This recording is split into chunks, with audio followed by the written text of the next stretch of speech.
குட்கா வழக்கு முதல் 100 கோடி ரூபாய் நில அபகரிப்பு வழக்கு வரை குற்ற வழக்குகளில் தொடர்புடைய அதிமுக முன்னாள் அமைச்சர்களான சி விஜயபாஸ்கர் மற்றும் எம்.ஆர். விஜயபாஸ்கர் தாவேகாவில் இணைந்திருப்பது பெரும் சர்ச்சையாகியுள்ளது. முதலமைச்சர் விஜய்க்கு ஊழலை பற்றி பேசுவதற்கு தகுதி இருக்கிறதா என திமுக நாளேடான முரசொலி கடுமையாக சாடியிருக்கிறது. அதிமுக ஆட்சி காலத்தில் சுகாதாரத்துறை அமைச்சராக இருந்த சி விஜயபாஸ்கர் தடை செய்யப்பட்ட குட்கா பொருட்கள் விற்பனைக்கு மாதம் 14 லட்சம் ரூபாய் பார்ட்டி ஃபண்டாக வாங்கியதாக சிபிஐ குற்றப்பத்திரிகை தாக்கல் செய்தது. தவிர அவர் வருவாய்க்கு அதிகமாக சொத்து சேர்த்ததாக பதியப்பட்ட வழக்கில் ஊழல் தடுப்பு காவல்துறையை மிக தீவிரமாக விசாரணை மேற்கொள்ள நீதிமன்றம் சமீபத்தில் உத்தரவிட்டிருந்தது. இப்படியாக அமலாக்கத்துறை, லஞ்ச ஒழிப்புத்துறை மற்றும் தமிழக காவல்துறை இவர் மீது 12 வழக்குகள் பதிவு செய்திருப்பதாக தன் தேர்தல் பிரமாண பத்திரத்தில் சி விஜயபாஸ்கரே கூறியிருக்கிறார்.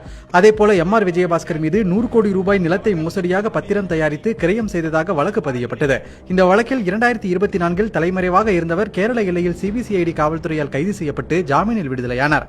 இது தவிர அனுமதியின்றி மணல் கொள்ளை, வருமானத்திற்கு அதிகமாக சொத்து சேர்த்தது என இவர் மீது 37 வழக்குகள் உள்ளதாக தெரிகிறது. திராவிட கட்சிகளுக்கு மாற்றாக அடையாளப்படுத்திக் கொள்ளும் தாவேகாவில் ஊழல் குற்றச்சாட்டில் சிக்கிய அதிமுகவினர் இணைந்து வருவது விமர்சனத்திற்கும் வழிவகுத்துள்ளது. வடக்கில் பாஜக பயன்படுத்தி வந்த வாஷிங் மிஷின் ஒன்று தற்போது தமிழ்நாட்டிற்கும் வந்துவிட்டதாக விமர்சித்துள்ள திமுக எம்பி கனிமொழி, இந்த புது தமிழ்நாடு மாடல் மிஷின் குட்கா கரைகளை கூட நீக்குகிறதா என கேள்வி எழுப்பியிருக்கிறார். சி விஜயபாஸ்கர் மீதான வழக்குகளை குறிப்பிட்டு தொட்டவர்களை விடமாட்டேன் என்பது இதுதானா என முதலமைச்சர் விஜயை அறப்போர் இயக்கம் கேள்வி எழுப்பியிருக்கிறது.